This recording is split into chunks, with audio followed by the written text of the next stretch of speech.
I cooked Thanksgiving dinner for my son and his family, but they never showed up. When I called, my daughter-in-law laughed. We're at a real grandma's house. I sat alone, candles lit, food untouched. But the next morning, they opened the family photo I mailed back, with their faces torn out and a message they'll never forget. You know that feeling? That gut-wrenching moment when your entire world shatters, and you realize the people you loved most just threw you away like yesterday's trash? That's exactly how I felt last Thanksgiving, sitting alone in a dining room perfectly set for a family that never showed up. The cranberry sauce was still warm when my phone buzzed.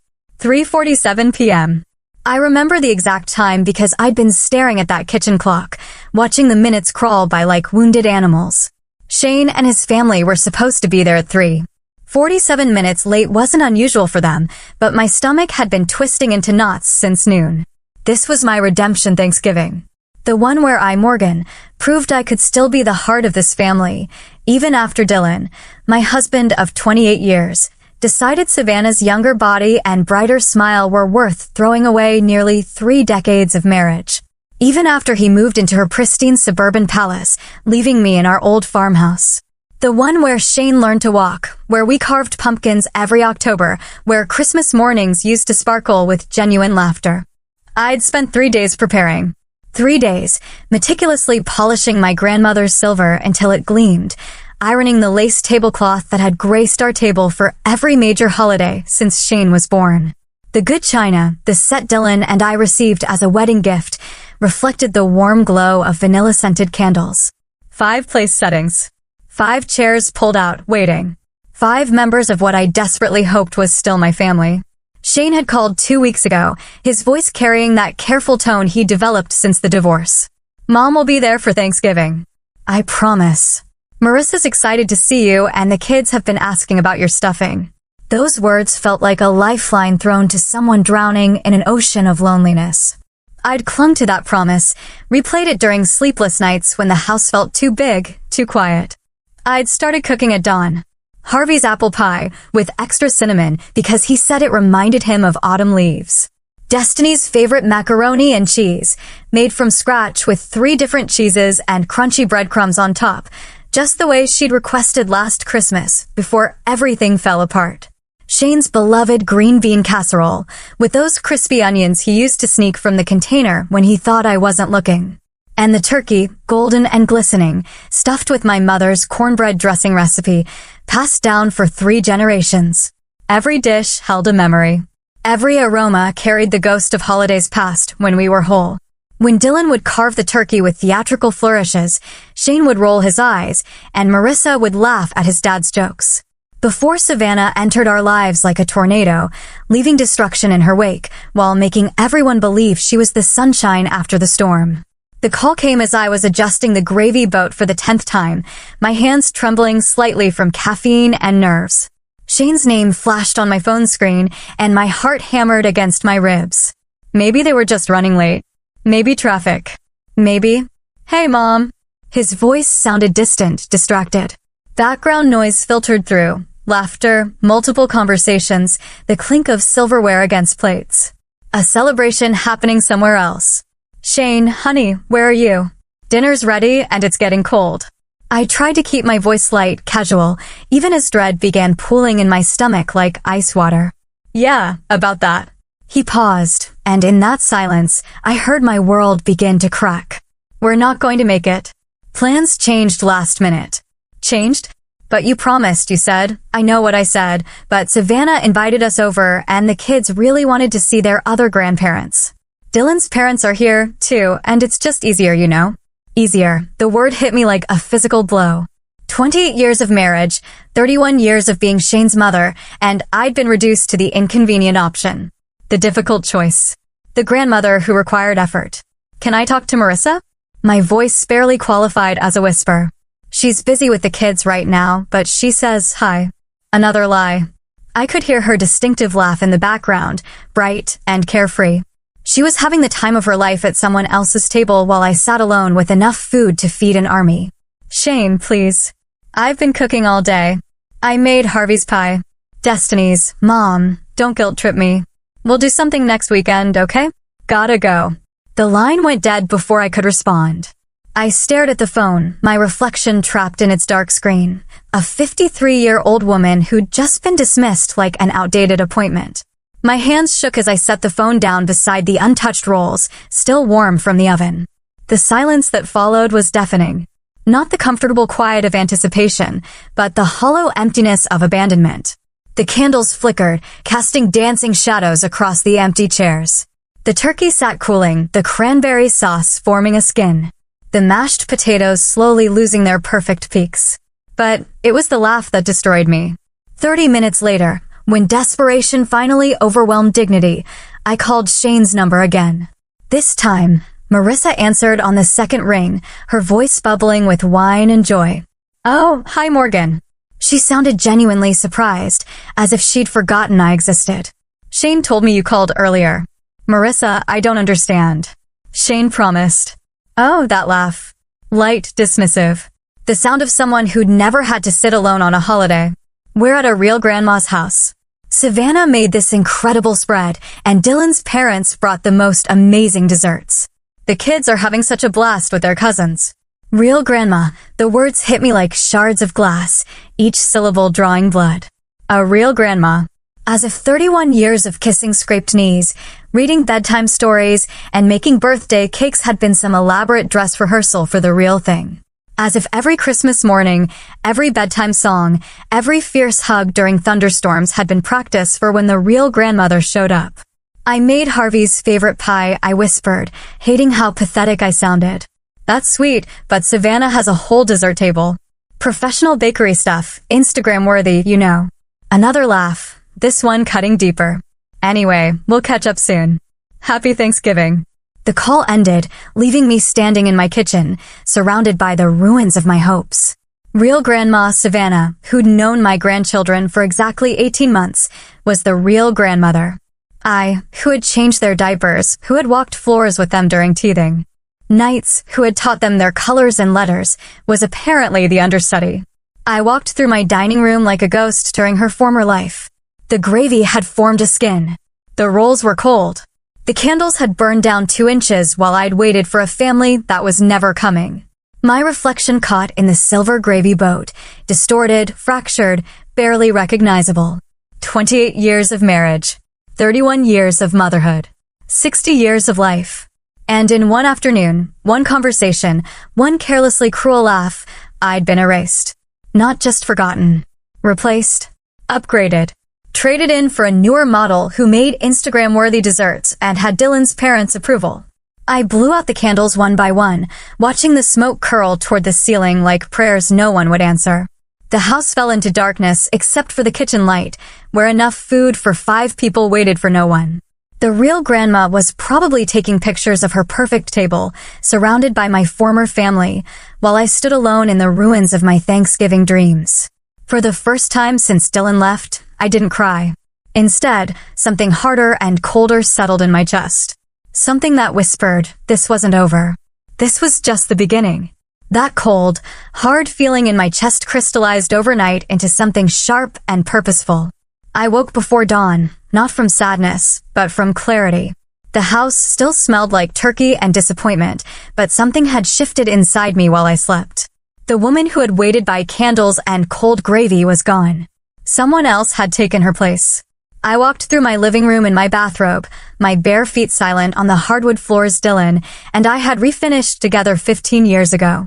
The morning light filtered through sheer curtains, illuminating dust motes that danced like tiny ghosts of happier times. Everything looked the same, yet everything felt different. The family photos lining the mantelpiece seemed to mock me now, captured moments of a life built on shifting sand. My eyes stopped on the large silver frame in the center. Last Christmas, the 5 of us gathered around my tree, the one Shane and Marissa had insisted on having at Grandma Morgan's house because it was tradition. Destiny, then 7, missing her front teeth in the most adorable way. Harvey, 5, trying to look serious, but couldn't hide his excitement about the presents underneath.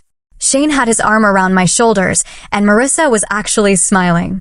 Not the fake Instagram smile she'd perfected recently, but a genuine expression of contentment.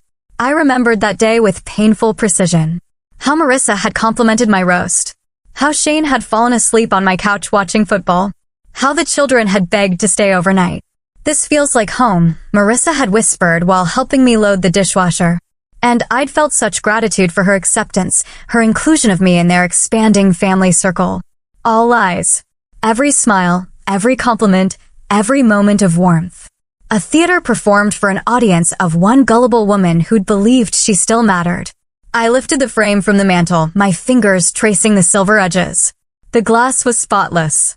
I'd cleaned it just last week in preparation for Thanksgiving, wanting everything perfect for their visit. The irony tasted bitter on my tongue. I'd polished the evidence of my own delusion.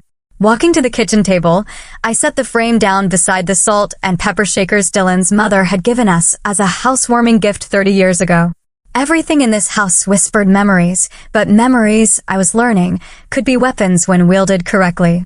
I opened the frame carefully, my movements deliberate and controlled. The photo slipped out easily, and I laid it flat on the oak surface. 5 faces stared up at me from glossy paper. A family frozen in time. In lies. In a happiness that had apparently been one-sided. The scissors were in the kitchen drawer, right where they'd always been, nestled between the can opener and the meat thermometer. Heavy steel with red plastic handles, the same ones I'd used to cut out paper snowflakes with the children just 11 months ago. Destiny had been fascinated by how the folded paper opened into intricate patterns. "It's like magic, Grandma Morgan," she'd said, her small hands clapping in delight. What a joke. The only magic here was how quickly love could transform into something else entirely. I positioned Shane's face between the scissor blades first, my son who'd promised to be there, who'd let me believe I still had a place in his world. The metal sliced through his smile with a soft whisper. His face separated from the rest of us cleanly, completely, leaving a Shane-shaped hole in our family portrait. Marissa came next. The woman who'd laughed about being at a real grandma's house, who'd spoken those words like they were nothing, like they wouldn't haunt my sleep and poison my waking hours. Her face was slightly blurred in the photo. She'd been turning toward Shane when I snapped the picture, caught in a moment of movement. How appropriate. Always in motion, always ready to move on to something better. The scissors made the same soft sound as they carved through her features. Snip. Gone. I held the 2 severed faces in my palm, studying them like an archaeologist examining artifacts from a dead civilization. Shane's eyes looked up at me with that familiar warmth that had fooled me for 31 years. Marissa's profile, caught in mid-laugh, seemed to echo her cruel words from yesterday's phone call. But the children remained. Destiny and Harvey, their innocent faces still attached to the photo, still connected to me. They hadn't chosen this betrayal. They were casualties, collateral damage in their parents' casual cruelty. My fingers traced their images gently, remembering bedtime stories and scraped-knee kisses, birthday parties, and Christmas mornings. The envelope came from my desk drawer. Crisp white paper, the expensive kind I used for thank you notes and sympathy cards. How fitting. This would be both. I arranged the torn pieces inside carefully, face down against the bottom of the envelope. Shane and Marissa reduced to paper scraps, lying flat and lifeless like roadkill on a highway. The symbolism felt perfect. They turned their backs on me, so now they could lie face down in their own destruction. The red pen had been a gift from Harvey last Mother's Day, part of a little schoolcraft set he'd proudly presented for writing special messages. Grandma, he'd explained with that gap-toothed grin. He'd been right. This was definitely a special message. I flipped the mutilated photo over, and the blank white back stared at me like an empty canvas, waiting for truth. The pen felt substantial in my hand as I pressed it to the paper. Red ink flowed like blood from a fresh wound, forming words that had been burning in my chest since yesterday's phone call. A table set for love, but only ghosts showed up. The words looked stark against the white background, dramatic and final. But I wasn't finished. Yesterday had taught me that subtlety was wasted on people who could dismiss 30 years of devotion with a laugh. The real ones were never family. My handwriting was steadier than I'd expected. Each letter formed with deliberate precision. The red ink caught the morning light, streaming through my kitchen window, looking darker than I'd intended. Good. Dark matched my mood. This is how you erased yourselves from my life, and now from my legacy. I capped the pen and set it down beside the ruined photograph. The message was complete, perfect in its brutal honesty. No begging, no pleading, no desperate attempts to guilt them into loving me.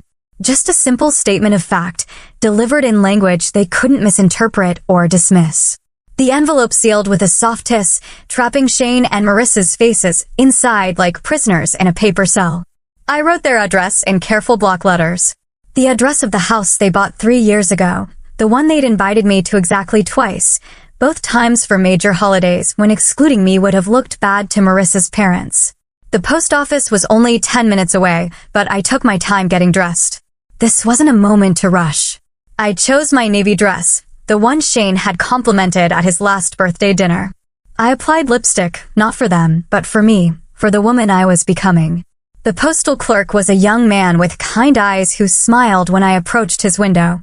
"Just this one today, ma'am?" "Just this one," I confirmed, sliding the envelope across the counter. "It's very important that it arrives quickly." "Priority mail then." "Oh yes," I said, surprising myself with the warmth in my voice. "It's definitely a priority." He stamped it with official authority, and I watched my message disappear into the postal system's machinery. In 2 days, maybe 3, Shane would open his mailbox and find my response to yesterday's abandonment. No phone call this time. No chance for him to interrupt or dismiss or redirect the conversation. Just my truth, delivered in terms they'd finally understand. Walking back to my car, I felt lighter than I had in months. The morning air tasted cleaner, sharper, full of possibilities I hadn't considered before. Revenge, I was discovering, had its own particular sweetness. They taught me that I wasn't the real grandma. Time to show them what the fake one could do. The law office of Richardson and Associates occupied the 3rd floor of a historic brick building downtown.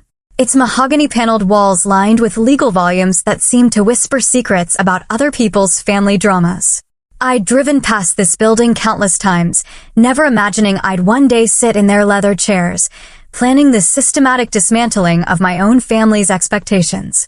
Margaret Richardson was younger than I'd expected, perhaps 45, with silver threading through her auburn hair and eyes that suggested she'd witnessed enough human cruelty to develop a professional immunity to shock.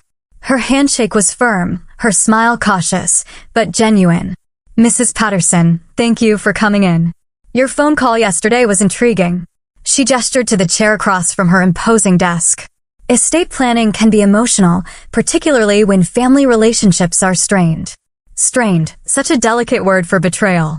"My relationship with my son has become complicated since my divorce," I said, settling into the burgundy leather. "I need to ensure my assets reflect my current reality, not past assumptions." Margaret opened a fresh legal pad, her pen poised. "Tell me about your current will." The document I drafted 5 years ago felt like ancient history now. Shane was the primary beneficiary, inheriting the house, my retirement accounts. Everything except specific jewelry pieces designated for the grandchildren. It had seemed so natural then. The logical progression of generations, mother to son, the family home staying in family hands. Everything goes to my son Shane with provisions for my grandchildren. The words tasted stale in my mouth. I want to change that completely. Margaret's pen didn't move. Completely. Shane and his wife have made it clear that I'm no longer considered essential family. Yesterday, they abandoned me on Thanksgiving to spend it with my ex-husband's new wife, calling her the real grandma. The professional setting made the words feel less raw, more factual. If I'm not real family, then I shouldn't leave them real inheritance. For the first time, Margaret's composed expression flickered with something that might have been surprise. That's unfortunate, but estate planning based on emotional reactions can sometimes. This isn't emotional, I interrupted, my voice steadier than I felt. This is practical. They've demonstrated their priorities. I'm simply aligning my estate with their demonstrated values. Margaret set down her pen and leaned back. Tell me exactly what you want to do. The plan had crystallized during my sleepless weekend, forming with the same methodical precision I'd once used to organize school fundraisers and holiday celebrations. Remove Shane and Marissa entirely. Create a trust for my grandchildren, Destiny and Harvey, but with conditions they must meet to inherit. What kind of conditions? Annual visits. Meaningful ones, not obligatory holiday appearances. They need to visit me at least once per year, every year until they turn 21. Real visits. Spending time, having conversations, maintaining an actual relationship with me. Margaret made notes, her expression thoughtful. And if they don't meet these conditions, the trust dissolves. The money goes to charity. I'd researched this part extensively online, cross-referencing legal sites until my eyes burned. They inherit nothing. That's legally possible, though unusual. What about your other assets?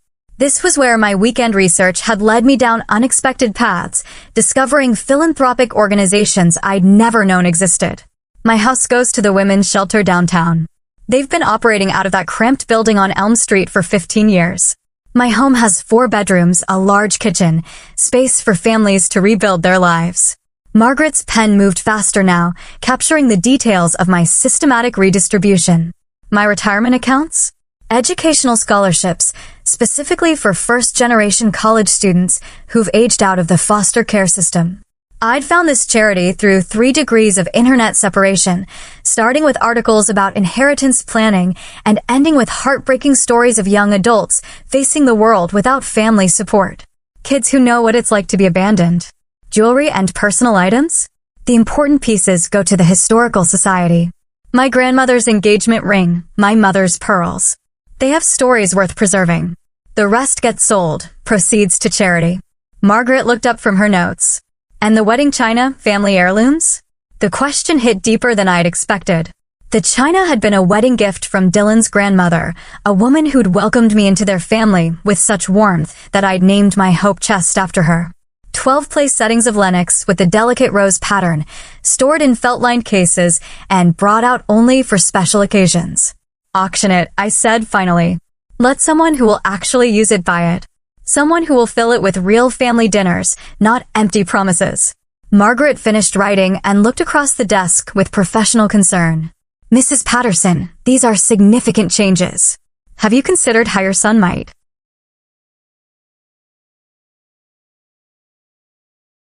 react? Legal challenges to the will. Let him try. The words came out harder than intended. He spent the last year showing me exactly how little I mean to him. Now he gets to live with the consequences of those choices. What about your ex-husband? Any claims there? Dylan forfeited any claim to my inheritance when he forfeited our marriage. I straightened in the chair, feeling my spine align with my resolve. He chose Savannah and her ready-made grandmother role. Let her support him in his old age. Margaret nodded slowly. I'll need to draft this carefully. The conditions for your grandchildren's trust need precise legal language to be enforceable. When would you like this completed? As soon as possible. I opened my purse and pulled out my checkbook. What's your retainer? For work of this complexity, $1,500. I wrote the check without hesitation, my handwriting bold and certain. This was the most expensive decision I'd made since the divorce, and somehow the most satisfying. One more thing, I said, tearing off the check. I want Shane and Marissa to receive official notification of their removal from the will. Not the full document, just notice that they're no longer beneficiaries. Margaret raised an eyebrow. That's not typically necessary. They'll find out eventually. I want them to find out now. While the Thanksgiving betrayal is still fresh. While they still think my love comes without consequences. I handed her the check. Can you send it this week? Certified mail, return receipt requested. Perfect. Margaret clipped the check to her legal pad. I'll have preliminary documents ready for your review by Friday. The full will should be complete within 2 weeks. I stood, extending my hand. Thank you, Margaret. For the first time in months, I feel like I have some control over my future. Her handshake was warmer this time. Mrs. Patterson, I see a lot of family conflicts in my practice. Most people struggle with cutting off children, even when they've been hurt. I'm not cutting them off, I corrected. I'm simply requiring them to earn what they previously took for granted. The grandchildren have until they're adults to decide if I'm worth an annual visit. Shane and Marissa have already made their choice. Walking out of the law office, I felt the November air differently, sharper, cleaner, full of possibility rather than regret. The legal documents would arrive at Shane's house within days, probably before he'd even thought to call and apologize for Thanksgiving. He'd open his mailbox expecting bills and advertisements, and instead find official notification that his inheritance had evaporated like morning fog. $1,500 to rewrite my legacy. $1,500 to transform from discarded grandmother to architect of consequences. It seemed like the bargain of a lifetime. The high from my lawyer visit carried me through the rest of the week. But it was Thursday morning's social media scroll that transformed satisfaction into surgical precision. There, glowing on my phone screen, was Savannah's latest Instagram post. A perfectly curated table cape featuring my mother's crystal stemware and my grandmother's silver serving pieces. The ones Dylan had claimed during our asset division, arguing they'd been gifts to the family rather than specifically to me. The caption read, "Thanksgiving leftovers taste better when served on heirloom china. So grateful for these beautiful family pieces that make every meal special. Hashtag blessed grandma, hashtag family traditions, hashtag heirloom love." Family pieces. My throat constricted as I zoomed in on the photo. There was my mother's gravy boat, the one with the tiny chip on the handle from when 5-year-old Shane had knocked it over during Christmas dinner 26 years ago. The silver cake server my grandmother had carried in her hope chest from Ireland in 1943. The crystal wine glasses Dylan and I had received as a wedding gift from his Aunt Martha, who'd saved for months to buy them because she wanted us to start married life with something beautiful.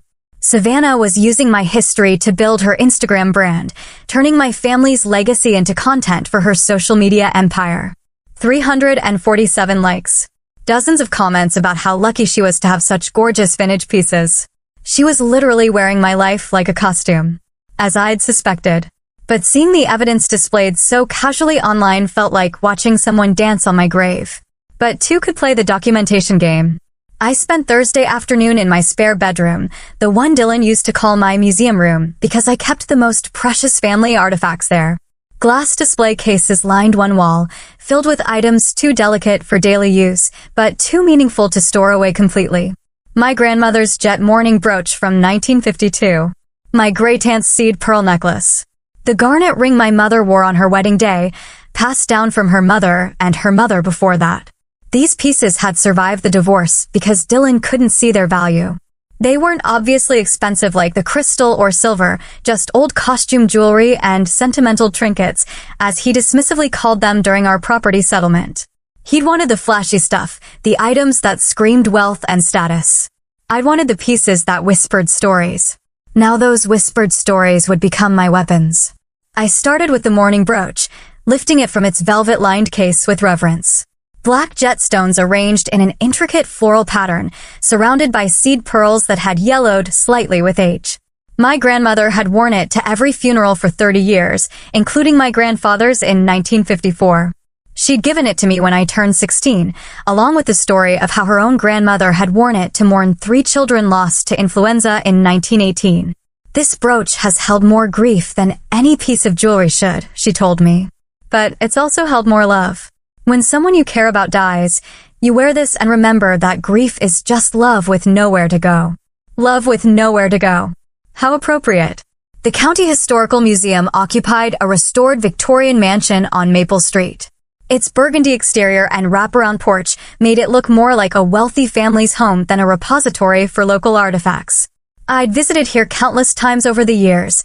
Field trips with Shane's elementary school classes, afternoon strolls with the grandchildren, quiet solo visits when I needed to remember that the past had weight and substance.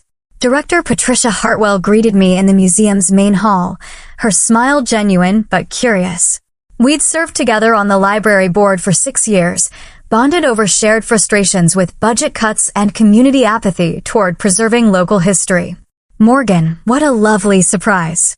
Are you here for the new textile exhibit? Actually, Patricia, I'm here about a donation.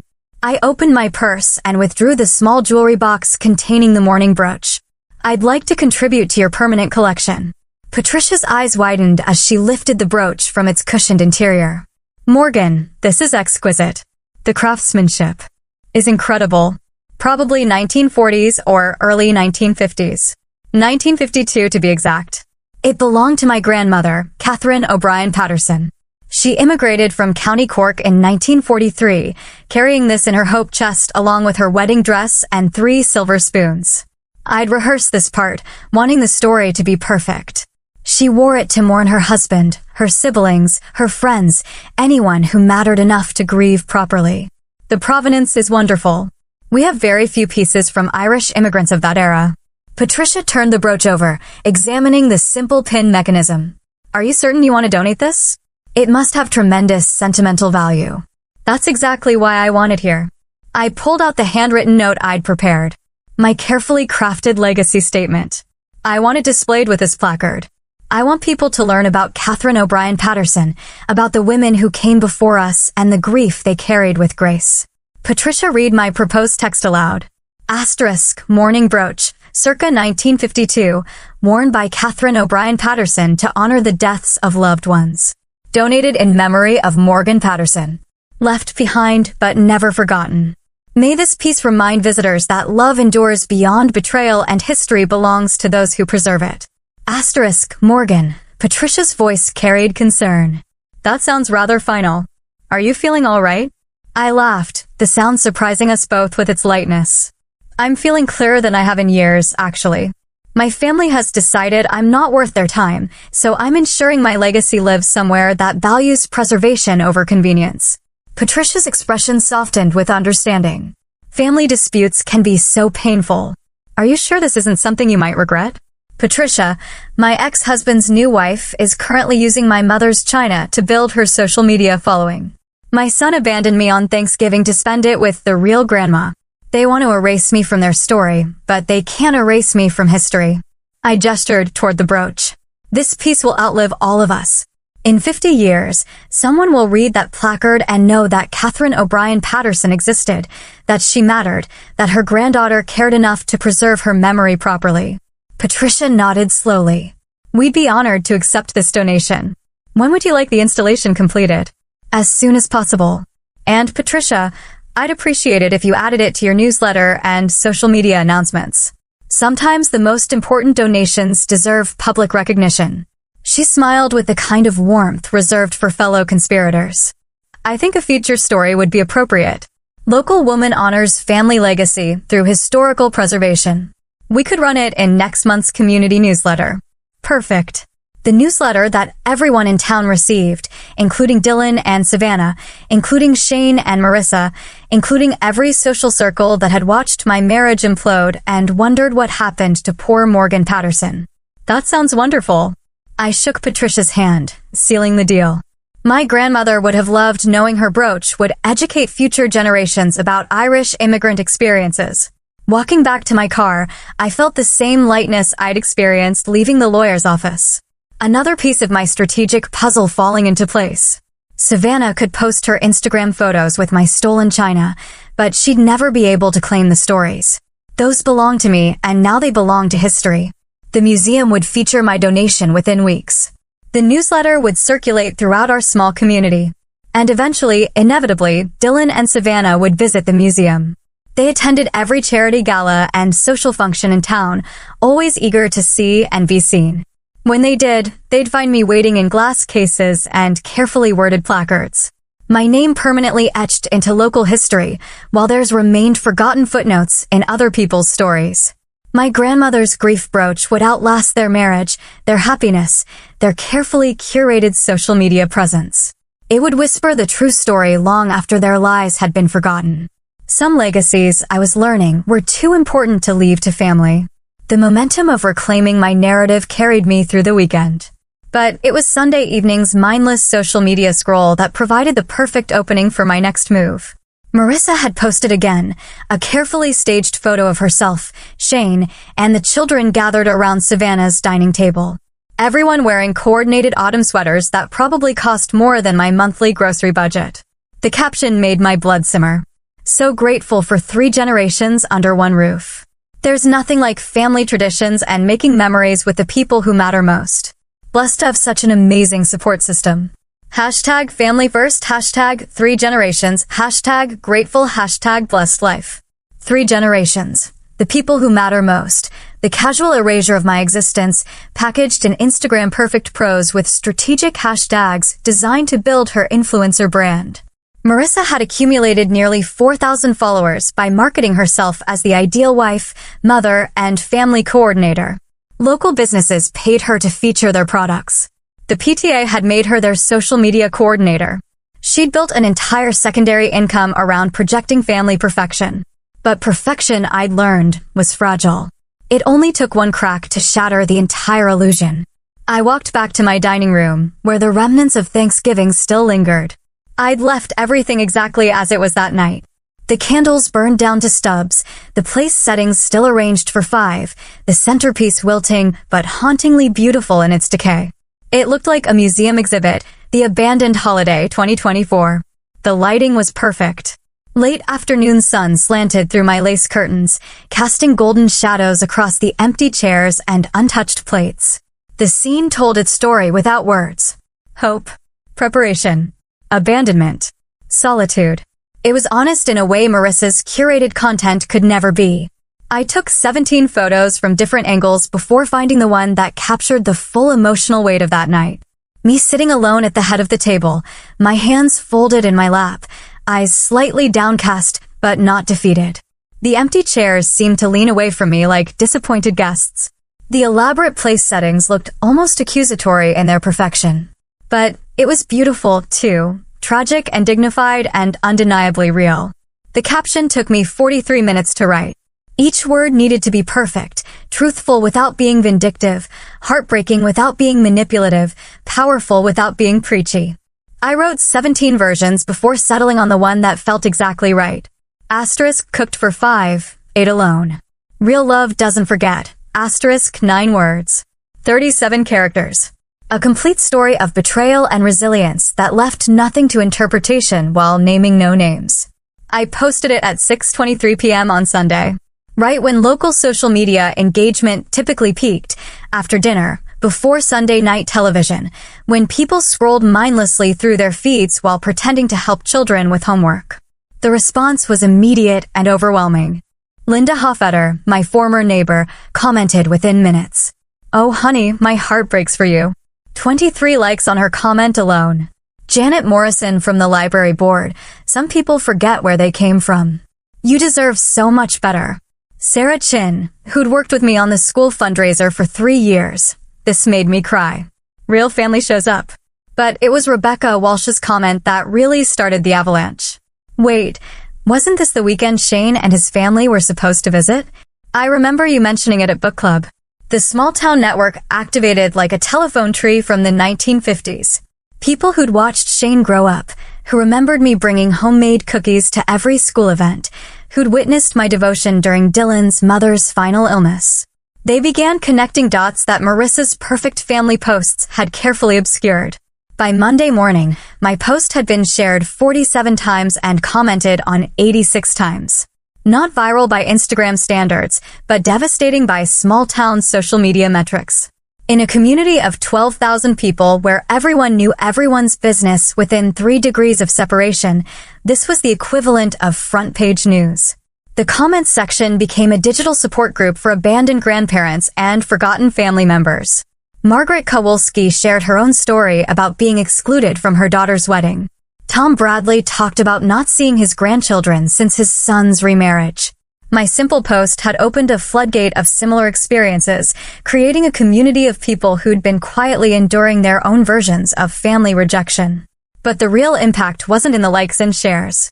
It was in the spaces between the posts, the conversations happening at the grocery store checkout, in the pharmacy line, during school pickup. I learned about these secondhand through friends who felt compelled to report back to me with a mixture of satisfaction and concern. People are talking, Morgan. My neighbor Carol told me Tuesday morning while retrieving her newspaper. Janet from the flower shop asked me if it was true that Shane and Marissa ditched you for Thanksgiving. I didn't know what to say. You don't have to say anything, I replied, deadheading the last of my chrysanthemums. The truth speaks for itself. Wednesday brought the first real consequence. Marissa called, her voice tight with controlled panic. Morgan, we need to talk. Hello, Marissa. How was your Thanksgiving? The pause stretched long enough for me to count 3 heartbeats. That post of yours is causing problems. What post? Don't play games. You know exactly what I'm talking about. People are asking questions. Uncomfortable questions. I settled into my kitchen chair, suddenly fascinated by the conversation. What kind of questions? About why we weren't there. About family loyalty. Rebecca Walsh cornered me at Target yesterday, asking if everything was okay between us. Her voice climbed an octave. I had to lie and say you were sick. Interesting choice. You could have told the truth, that you were at a real grandma's house having a wonderful time. Another pause, longer this time. That came out wrong. I was stressed. And Morgan, I posted one photo, one caption. I didn't mention your name, Shane's name, or anyone's name. I simply shared my Thanksgiving experience. But people know. In a town this size, everyone knows who your family is. Your post makes us look terrible. Does it? Or does it make you look exactly like what you are? The sharp intake of breath on the other end told me I'd hit my target. Morgan, please. Can you take it down? This is affecting my partnerships. Sunset Boutique called this morning asking if there were family conflicts that might reflect poorly on their brand association. Sunset Boutique, the local clothing store that paid Marissa $300 per month to model their seasonal collections. Her first domino beginning to fall. I'm sorry to hear that, Marissa, but I can't take down the truth. It's not the whole truth. You're making it seem like we abandoned some helpless old woman when really we just had other plans. Other plans, I repeated slowly. That's one way to describe choosing between grandmothers. Savannah's parents were visiting. It was important family time. And I'm not important family? The question hung in the air like smoke from an extinguished candle. Finally, Marissa's voice returned, smaller now. Of course, you're family, but it's complicated. It doesn't feel complicated from where I'm sitting, Marissa. It feels quite simple, actually. Thursday morning brought news from my friend Helen, who worked part-time at the elementary school. The PTA moms are buzzing about Marissa. Apparently, her social media coordinator position is under review.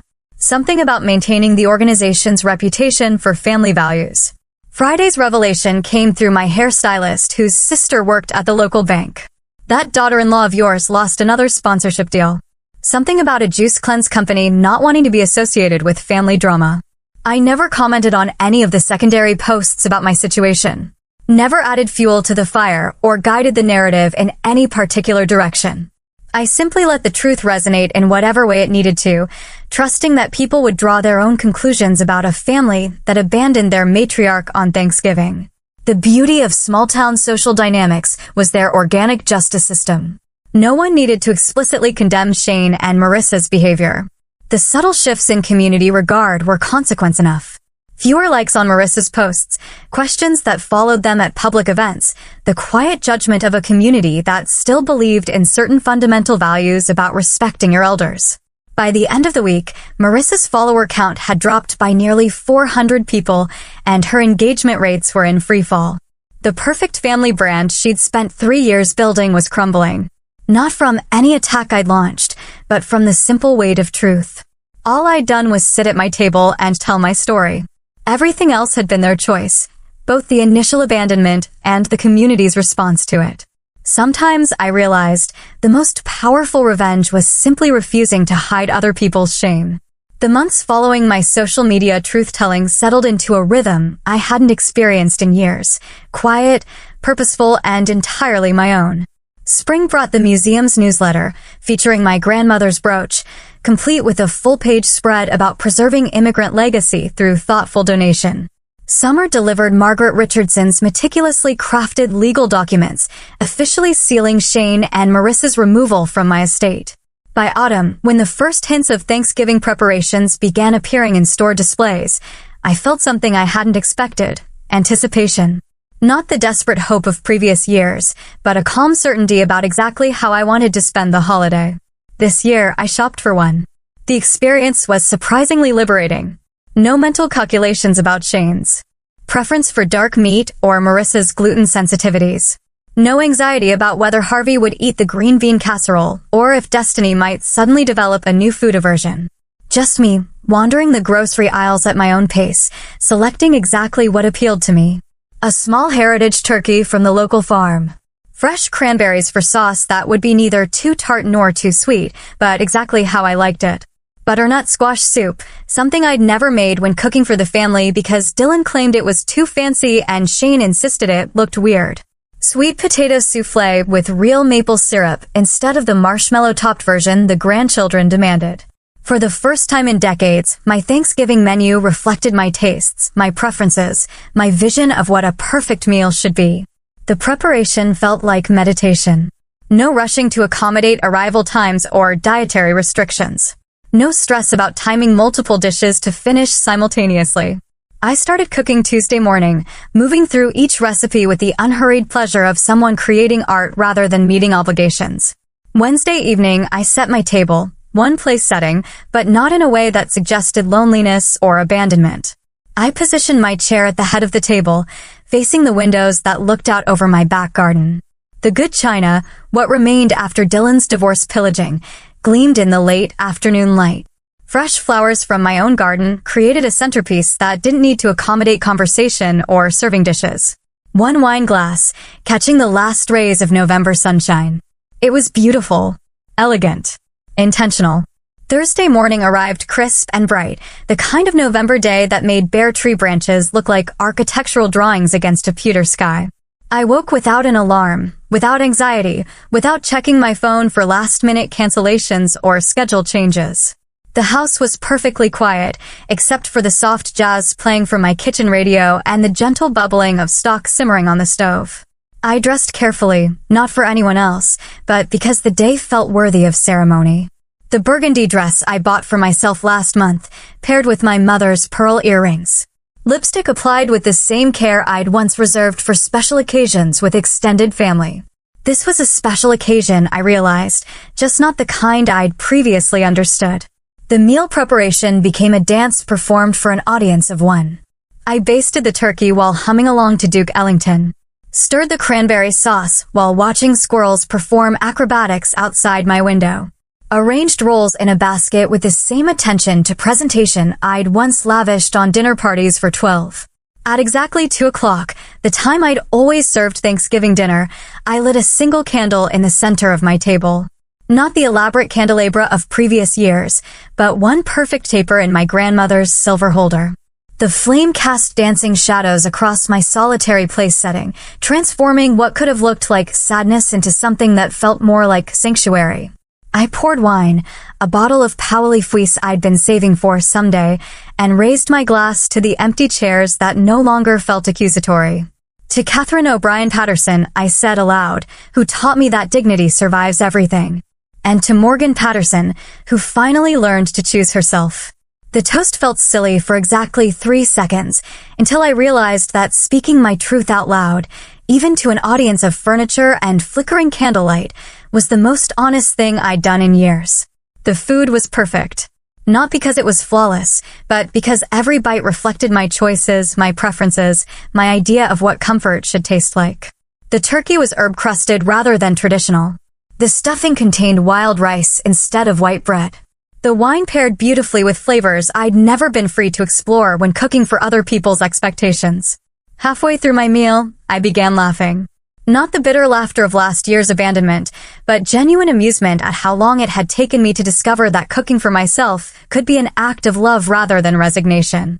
I photographed my plate, not for social media, but for memory. This moment deserved documentation. The doorbell rang just as I was considering dessert. For a split second, my heart performed its old familiar leap.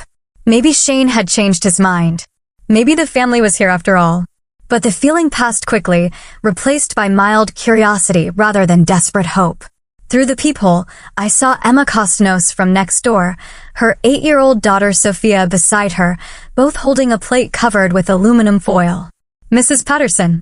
Sophia's voice carried through the door with the enthusiasm only children could generate. We brought you cookies. I opened the door to find 2 faces glowing with a kind of uncomplicated warmth I'd almost forgotten existed. Emma looked apologetic. Sophia looked delighted. I hope we're not interrupting, Emma said. Sophia insisted we bring these over today. She's been talking about you since we moved in. Sophia stepped forward with the confidence of someone who'd never learned that approaching neighbors required complicated social calculations. My mom says you remind her of her grandma in Mexico. She was really nice, too, and she always smelled like vanilla. The words hit me with unexpected force. Not the comparison to a grandmother, though that was lovely, but the simple recognition that I existed in someone else's story as a positive presence, that my daily life, my garden tending, my wave from the front porch had registered as kindness in a child's world. Would you like to come in? I heard myself asking. I was just having dessert. 20 minutes later, Sophia was explaining her elaborate theory about why squirrels were probably secret agents while her mother, and I shared coffee at my kitchen table.